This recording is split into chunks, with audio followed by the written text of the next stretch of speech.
যে গানটি গুরুজির মুখে শুনলেন, এই গানটিকে উনি রাজ্য সঙ্গীত পশ্চিমবঙ্গ সঙ্গীত একাডেমি থেকে কীর্তনে প্রথম স্থান অধিকার করেছিলেন।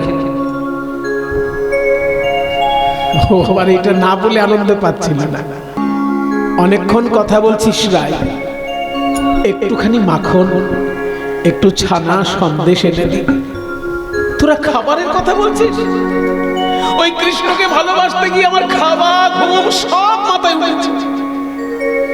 খেতে শুতে না লয়ে চিতে শুনিয়া বংশীর গীতে, খেতে শুতে নালয় চিতে শুনিয়া বংশীর গীতে। কোন ঘরেতে আসিয়া হইনু জরি জরি গো, ঘরেতে আসিয়া হইনু জরি জরি গো। দেখ দেখ ওই রূপে নয়ন দিয়ে তাকে ভালোবেসে আমার সারা গায়ে সারাক্ষণ জ্বর। এ কি রোগ হলো আমার?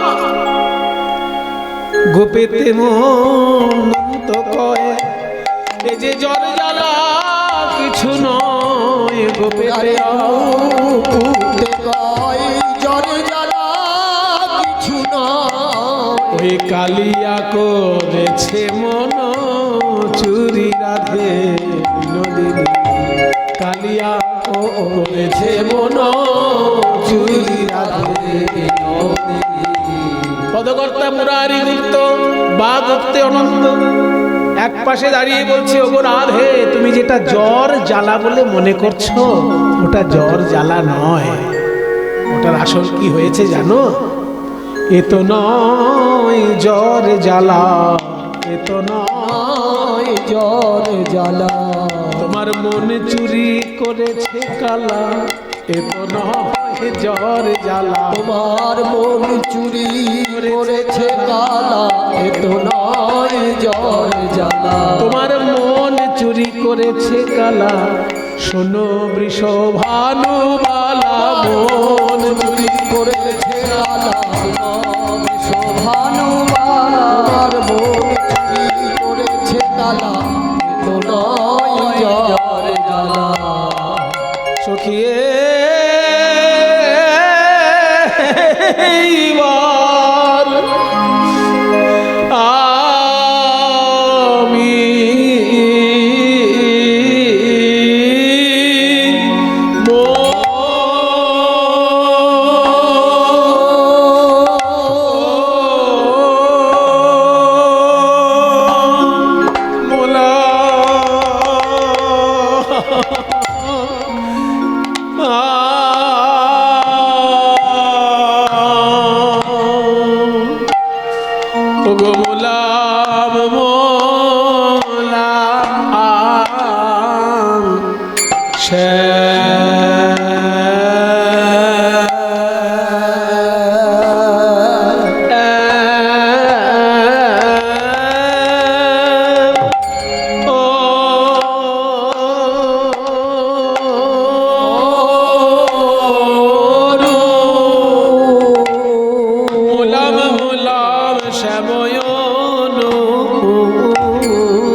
ব্যাধি হলো রে,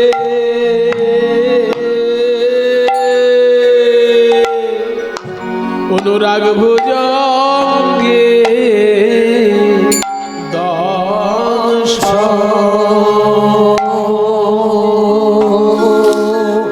আমায় দংশ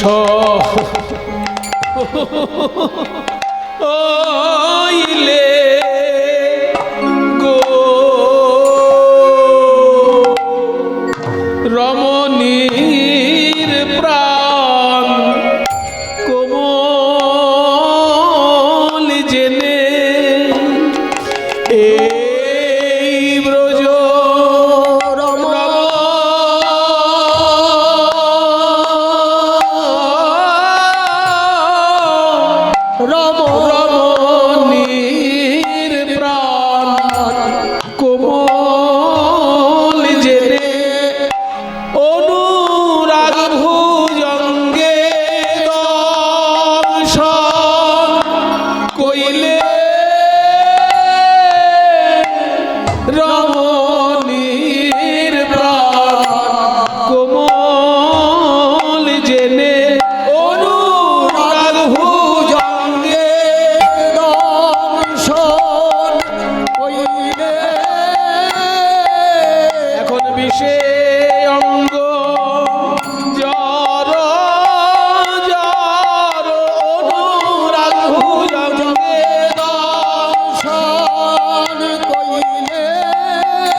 আপনারা যে গানটি গুরুজির মুখে শুনলেন, এই গানটিকে উনি রাজ্য সঙ্গীত পশ্চিমবঙ্গ সঙ্গীত একাডেমি থেকে কীর্তনে প্রথম স্থান অধিকার করেছিলেন।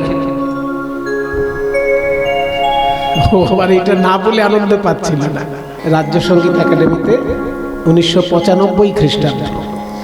এখনকার দিনে তো কীর্তনের সুবিচারটা কমে গেছে, কারণ বিচারকের বড় অভাব। এখনকার দিনে যারা আমরা দেখতে পাচ্ছি টিভিতে অনেকেই কীর্তনের বিচার টিচার করছেন, কিন্তু তাদের বিচার করার কতটা যোগ্যতা আছে এই নিয়ে বেশ প্রশ্ন তোলা যেতে পারে। কারণ কীর্তনের বিচার করতে গেলে কীর্তন তো তাকে শিখে আসতে হবে না।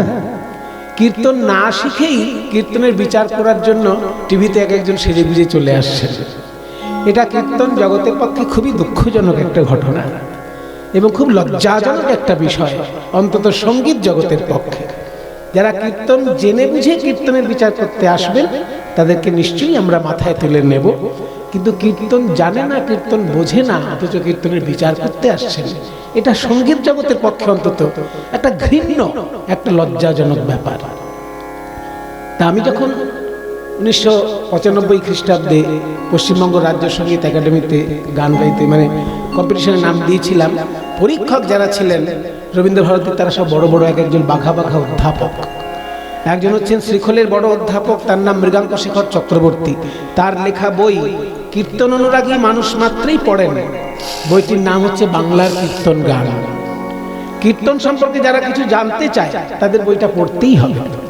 বাংলার কীর্তন গান, লেখক ডক্টর মৃগাঙ্কশেখর চক্রবর্তী। ইনি ছিলেন তখন পরীক্ষকের আসনে।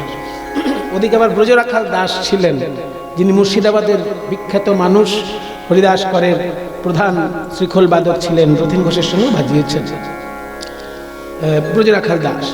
তারপরে ছিলেন কে জানেন? বংশীধারী চক্রবর্তী, রবীন্দ্রভারতী বিশ্ববিদ্যালয়ের উনি কীর্তনের অধ্যাপক ছিলেন এবং রাধারমণ কর্মকারের প্রিয় দোহার ছিলেন বংশীধারী চক্রবর্তী। এনারা সব, বইটার প্রকাশক হচ্ছে সাহিত্য লোক, প্রকাশকের নাম সাহিত্য লোক। হ্যাঁ, পাওয়া যায়, আগে পাওয়া যাচ্ছিল না, আমি অনুরোধ করে আবার বইটাকে প্রকাশ করিয়েছি। কলকাতায় কলেজ স্ট্রিটে যাবেন, কলেজ স্ট্রিটে যাবেন, কলেজ স্ট্রিটে দে স্টোরে সব রকমের বই পাওয়া যায়। হ্যাঁ, ওখানে গিয়ে ওই যে কফি হাউসের পাশে দেখবেন দে বুক স্টল আছে। কফি হাউস যেখানে আছে না কলেজ স্ট্রিটের মোড়ে কফি হাউস, ওই কফি হাউসের পাশে দে বুক স্টল আছে, ওইখানে গিয়ে খোঁজ করলেই পেয়ে যাবেন। সাহিত্য লোকের প্রকাশনায় ডক্টর মৃগাঙ্কশেখর চক্রবর্তীর লেখা বাংলার কীর্তন গান। তিনি ছিলেন পরীক্ষক। এবার আমাকে তিনি প্রথম দেখছেন, ধুতি পাঞ্জাবি পরে গেছে। কোথেকে এসছো? মুর্শিদাবাদ থেকে নাকি? মানে এইসব গান তো মুর্শিদাবাদ, বীরভূম, বর্ধমান ছাড়া আশা করা যায় না, কারণ এইসব গানের মূল ভূমি হচ্ছে মুর্শিদাবাদ, বীরভূম, বর্ধমান। আর যদি অন্য কোথাও পাওয়া যায়, এখান থেকে সেখানে গেছে। মুর্শিদাবাদ, বীরভূম, বর্ধমান হচ্ছে কীর্তনের মানে কি বলবো সাধন ক্ষেত্র, পীঠস্থান। মুর্শিদাবাদের কান্দি এলাকাটা পিওর কীর্তনের একদম বড় বড় আচার্যদের স্থান। বীরভূমের মধ্যে ময়নাডাল কীর্তনের জন্য বিখ্যাত, আর বর্ধমান জেলার মধ্যে কাটোয়া, শ্রীখণ্ড, এগুলো কীর্তনের বড় বড় পীঠস্থান।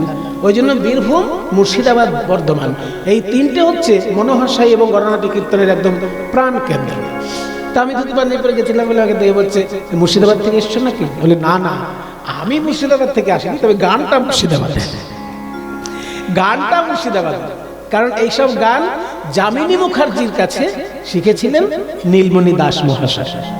যামিনী মুখোপাধ্যায় মুর্শিদাবাদের কীর্তনিয়া ছিলেন, রসিক দাসের মানে শিষ্য ছিলেন যামিনী মুখোপাধ্যায়। তার কাছে আমার গুরু নীলমণি দাস শিখেছিলেন। সেই জন্য বলছে মানুষ আমি কলকাতায় আমার জন্ম, কিন্তু গানটা মুর্শিদাবাদের। তাহলে এই জিনিস পাবেন কোথায়? এই যে মনোহর মধুর, একবার দেখলে মনোহরে, দুইবারেতে পাগল করে, তিনবারেতে প্রাণে মারে, এইসব আখর নীলমণি দাস মহাশয় শিখিয়েছিলেন। সদাই হিয়ার মাঝে জায়গায় এখন জিতে পাশরিতে নারী, বলো না কি বুদ্ধি করি, জিতে পাশরিতে নারী, বলো না কি বুদ্ধি করি, কিসে লপশিল মর বুকে, আহা মরি রে, কিসে লপশিল মর বুকে, ধরণী রে কিসেল আমার মনে প্রাণে টানা,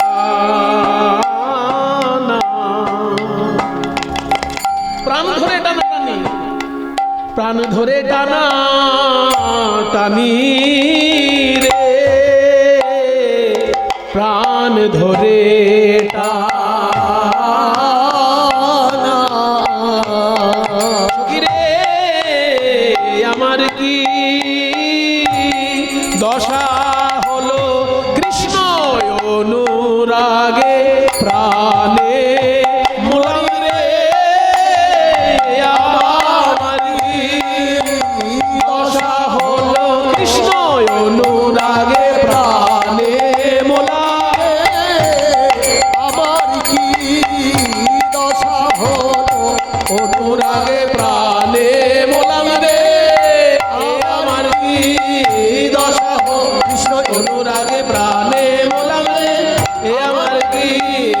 বর্ষা হলো আমার কিসে ধরে প্রাণ ধরে করে টানা টানি রে কিসে শিল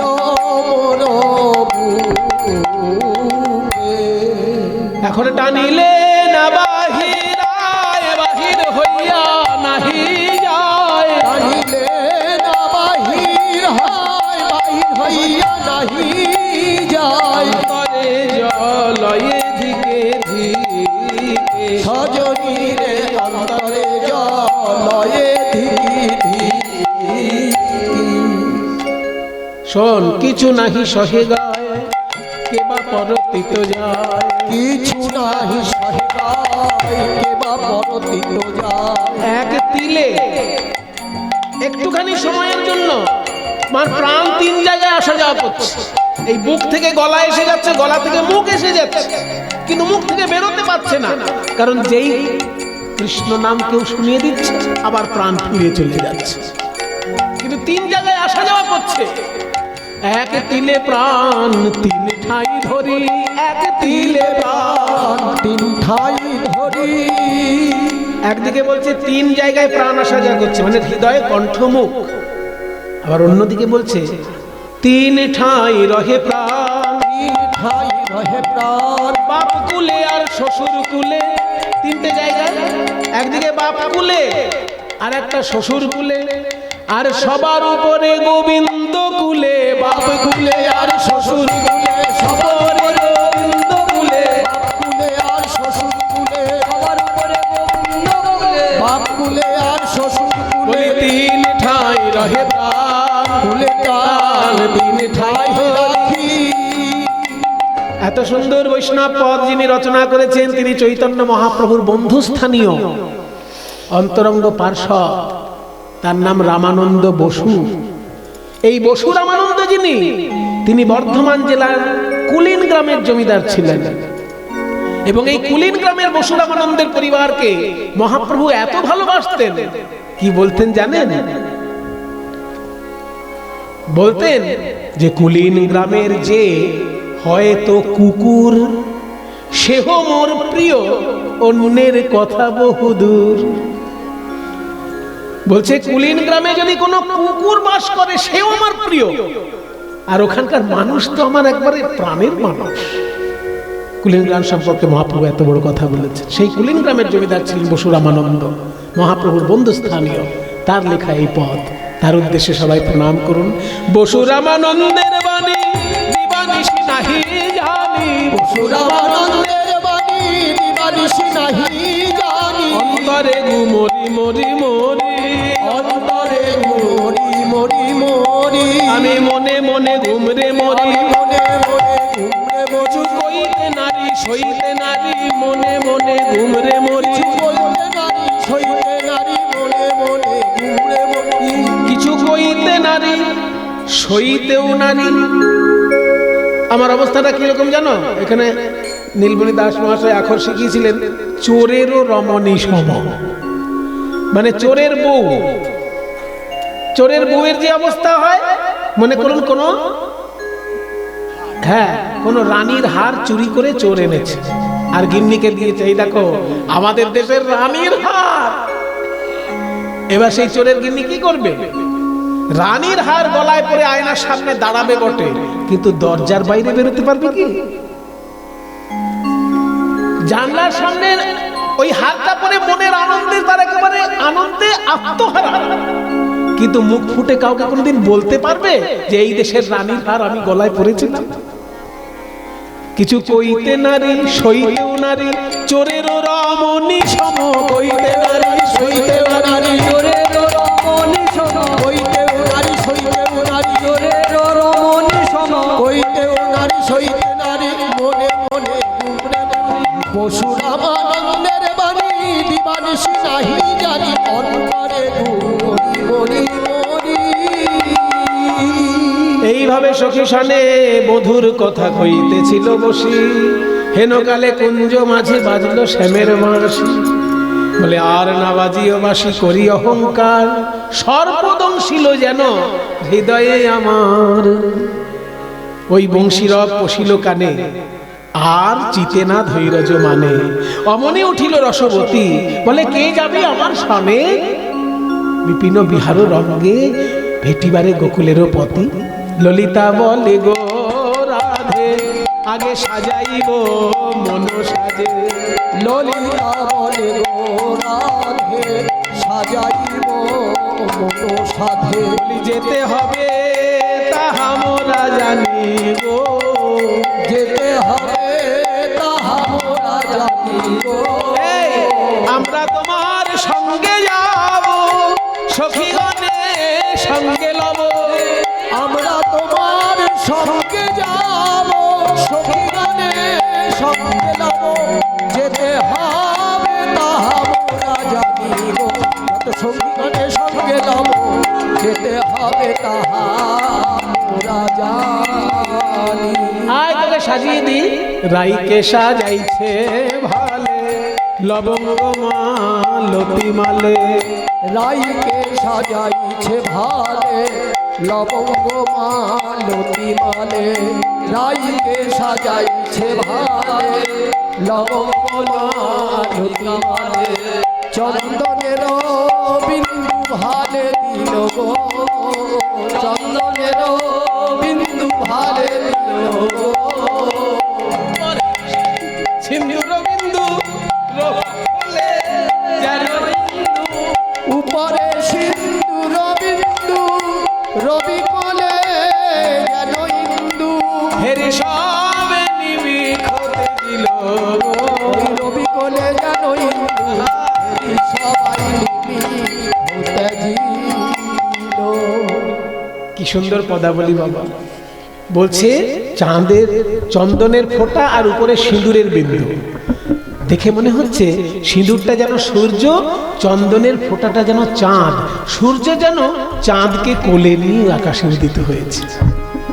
উপরে সিঁদুরের বিন্দু, রবি কোলে যেন ইন্দু, সূর্যের কোলে যেন চাঁদ। হেরি সবে নিমিখ হতে দিল, কারোর চোখে পলক পড়ছে না। বলে একটু গয়না পরিয়ে দে আমায়। রাইধনি আমার ভূষণ পরে, যাতে মনোহরের মনোহরে। রাই ধনি আমার ভূষণ পরে, মনোহরের মনোহরে। ধনি আমার ভূষণ পরে, মনোহরের মনোহরে। ধৈর্য ধরিবে কি বায়ানে গো। ধৈর্য ধরিবে কি বায়ানে গো। তাই গোবিন্দ দাসেতে কয়, মোর মনে হেন লয়। গোবিন্দ দাসেতে কয়, মোর মনে হেন লয়। মনের চাঁদ যেন নামি আছে ভূমে গো। মোর মনে হেন লয়, চাঁদ যেন নামি আছে ভূমে। রাধা রানীকে দেখে মনে হচ্ছে যেন আকাশের চাঁদ নেমে এসেছে। না না না না, আকাশের চাঁদের থেকে আরো ভালো, কারণ চাঁদ তো কলঙ্কিত, আর এ তো নিষ্কলঙ্ক পূর্ণ চাঁদ। শুধু তাই নয়, এ তো চাঁদ নয়, যেন চাঁদের গাছ, চাঁদের মালা, যেন চাঁদের মালা চলেছে। চাঁদের মালা চলে বৃষভানুবালা নয়, যেন চাঁদের মালা চলেছে। ভানুবালা নয়, যেন চাঁদের মালা চলেছে। হাতে চাঁদ পায়ে চাঁদ, চাঁদের মালা চলেছে। হাতে চাঁদ পায়ে চাঁদ, চাঁদের মালা চলেছে। হাতে চাঁদ পায়ে চাঁদ, আর কপালে চন্দন চাঁদ। হাতে চাঁদ পায়ে চাঁদ, কপালে চন্দন চাঁদ। হাতে চাঁদ পায়ে চাঁদ, কপালে চন্দন চাঁদ। হাতে চাঁদ পায়ে চাঁদ, কপালে চন্দন চাঁদ। হাতে চাঁদ পায়ে চাঁদ, চাঁদের মালা চলেছে। চাঁদ যেন নামে আছে ভূমে। এইভাবে সখীগণের সঙ্গে রাধারানী কুঞ্জবনে এসে দাঁড়ালেন। প্রাণ গোবিন্দকে দর্শন করে রাধারানী বলছেন, দেখুন নজরুল ইসলাম কত সুন্দর লিখেছেন কীর্তন। হৃদয় পদ্মে চরণ রাখো বাঁকা ঘন শ্যাম, হৃদি পদ্মে চরণ রাখো বাঁকা ঘন শ্যাম হৃদি পদ্মে চরণ রাখো বাঁকা ঘন শ্যাম পদ্মে চরণ রাখো বাঁকা ঘন শ্যাম বাঁকা শিখি পাখা নয়ন বাঁকা বঙ্কি মোটা বাঁকা শিখি পাখা নয়ন বাঁকা ভঙ্গি মোঠা শিখি পাখা নয়ন বাঁকা ভঙ্গি মোঠা দাঁড়াও ত্রিভঙ্গে তুমি দাঁড়াও ত্রিভঙ্গে ধরে মুরলি ধরে দাঁড়াও ত্রিভঙ্গে অধরে মুরলি ধরে দাঁড়াও ত্রিভঙ্গে ধরে মুরলি ধরে দাঁড়াও ত্রিভঙ্গে অধরে মুরলি ধরে দাঁড়াও ত্রিভঙ্গে সোনার গোধূলি সম সুনীল নিবিড় নাভে পিত ধরা করো কালো অঙ্গে হরিহে পিত ধরা করো কালো অঙ্গে নীল কপট সময় রাঙা চরণ দুটি নীল কপট সময় রাঙা চরণ দুটি লেগে যা অপরূপ ভঙ্গে বেজে যা অপরূপ ভঙ্গে। আমার হৃদয়ে যেন তোমার চরণ যুগল নৃত্য করে শুধু শুধু চরণ যুগল নয় যেন নূপুর বাজে যেন নূপুর বাজে হরি সেই পায়ে যেন নূপুর বাজে হরি সেই পায়ে যেন নূপুর বাজে ওই চরণ জড়ায় পরানো আমার। ওই চরণ জড়ায়ে পরানো আমার যেন মঞ্জির হয়ে বাজে যেন মঞ্জির হয়ে বাজে। আবেশে সখীর অঙ্গে অঙ্গ হেলাইয়া বৃন্দাবনে প্রবেশিল শ্যাম জয় দিয়া বৃন্দাবনে যাইয়া রাই ইতি উতি চায় দেখে মাধবী লতার আড়ে দেখে শ্যামরায় প্রাণ গোবিন্দ রাধারানীকে দেখে বলছেন আইসো আইসো ভালো হইল প্রেমময়ী রাধা তোমার দর্শনে দূরে গেল আমার মনসিজ বাধা ভাঙিয়া চূড়ার ফুল হাতে করি নিল নম প্রেমময়ী বলি রাই চরণে দিল এইভাবে দোহাকারে মিলল রসের মঞ্জরি জ্ঞান দাসে মাগে রাঙা চরণ মাধুরী রাধা শ্যাম যুগল হয়ে দাঁড়ালেন কিভাবে দাঁড়ালেন দাঁড়াইল রে শ্যামের বামে নবীনা কিশোরী ওই দাঁড়ালো রে শ্যামের বামে নবীনা কিশোরী বলে দাঁড়াইলো শ্যামের বামে নবীনা কিশোরী দাঁড়ালো রে শ্যামের বামে নবীনা কিশোরী আজ পশু পাখি উন্নত দুরূপ হেরি পশু পাখি মতো আনন্দ ভরে না পশু পাখি